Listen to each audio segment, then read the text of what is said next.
I recently met a very wise and powerful artist who's a world traveler. And she was telling me about a visit she had with the paramount chief of the Lunda people in what is called the Democratic Republic of the Congo. And the chief invited her back to his home and showed her various aspects of what it meant to be a king, basically, the paramount chief of his people. And he was showing this thing and that, and then asked, "Are you willing to come see my casket?" My friend said, "Your casket?" She said, "Yes, come, look." And he walked to another room, separate room, where this beautiful zebra skin rectangular box was kept.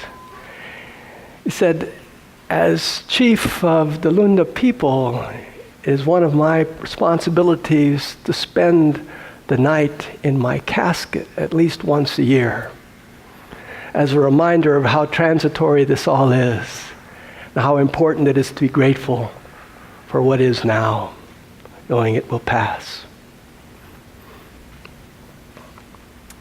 This morning I'd like to spend a little time thinking about radical gratitude. The notion that we could face even our death, even the most horrible, terrible thing we might imagine happening to our child, to our nation, or worse yet, to our wrinkled skin in the mirror.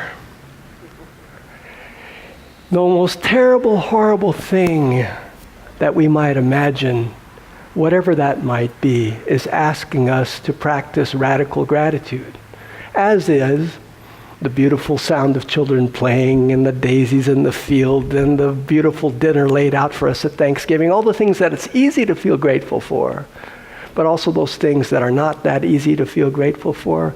We're invited to practice radical gratitude. Radical meaning in part to be grounded, radical meaning root.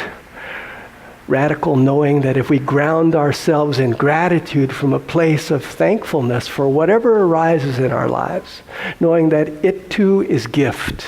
It too is something for our highest good, even though it doesn't look like it, even though we might have voted against it, even though we might have prayed for other outcomes, whether for ourselves or our nation, or anything else. We're invited to recognize that everything's a gift, but only as we receive it with gratitude.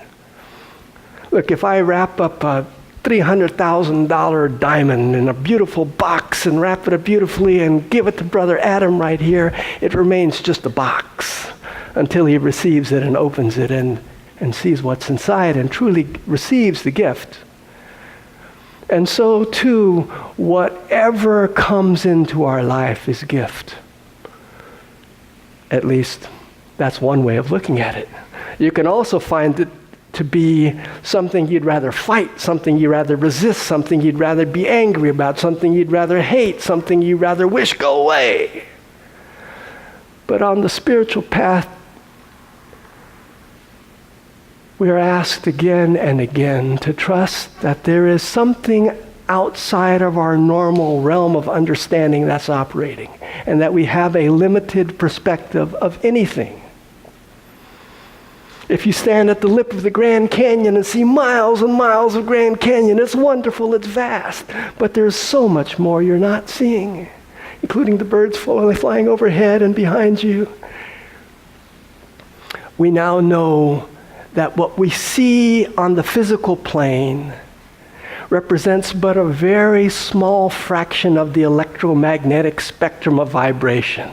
What we can see represents a very small portion of reality. There is much more we cannot see. We now know that no matter where we point our telescopes in the universe, what we're seeing represents 5% of the known mass, and 95% of the known mass is unknown. We don't know what it is, we can't see it, but it's there. And so too in our lives, if you look at just the smallest seed you can imagine, that little bitty tiny seed. It's the smallest thing you can imagine. If you put it under a microscope, it's vast, it's huge. And if you take any one cell of that seed under the microscope and dissect it out and then put it on an electron microscope, there's way much more in that one cell than you can begin to imagine. Turn your telescope out to the darkest patch of sky you can see with the naked eye. There's nothing right there. Point the Hubble telescope at it, and that dark patch of sky suddenly reveals tens of billions of galaxies. You can't begin to know how much you don't know. And just as thinking that what I see in my hand right now is the sum total of my existence, when there is so much more at the microscopic level and at the macroscopic level. Just so, when something terrible, no good, awful, rotten, horrible thing happens to you, who knows how wonderful it is in your life. I think of waking up in the ER in 1979, after I'd overdosed, and they pumped my stomach, and my parents were there, angry, ashamed, weeping. A family doctor and the family minister right there at my bedside. I thought, I wish I had just died. It was the worst, absolutely worst moment of my life. But in that moment, I said, this is horrible. I want something else. And a couple of weeks later, that bear showed up in my life. By accident, I don't know. I can't help think that there was a cause and effect relationship, or at least that they were tied together in a gift that I couldn't begin to imagine at the moment that I was suffering the worst I'd suffered in my life. Radical gratitude is a process that asks me to remember to be actively receiving the gifts of the world. Not just like, okay, I'll receive this. I'll put up with this 4 more years.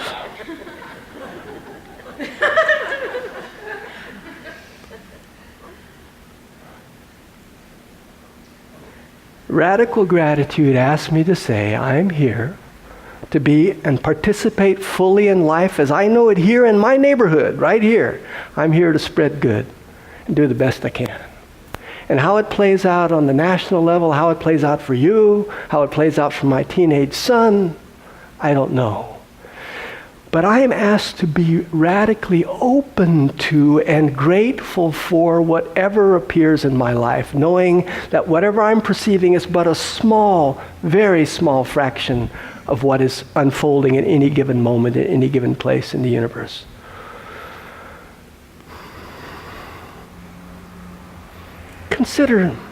Just consider. I'm not telling you to do anything, but consider these words. Everything is a gift, and my highest good is unfolding now. Consider speaking those words inside your heart, inside your mind. Everything's a gift, and my highest good is unfolding now for the highest good of all. Because see, the universe isn't just conspiring on your behalf. The universe is conspiring on the unfolding consciousness evolution in all beings, in all places, in all times, at least. It's one way of looking at it. You can also say, I'm a victim of my circumstances and I'm mad. You can also say, I'm indifferent, I'm too busy watching TV to care. You can also say, well, what's that to you, buddy? Or you could also say, everything's a gift, and my highest good is unfolding for me now, for the highest good of all.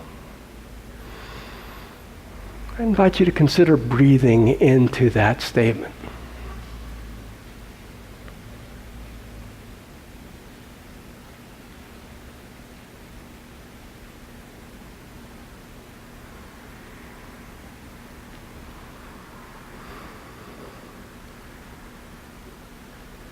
Everything's a gift.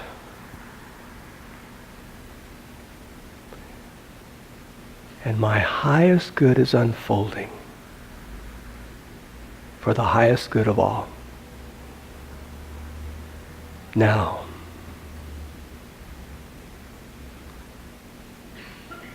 and now,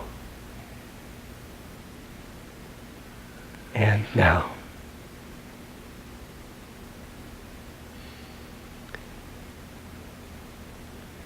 May all beings be blessed by your willingness to do this. And so it is. Amen.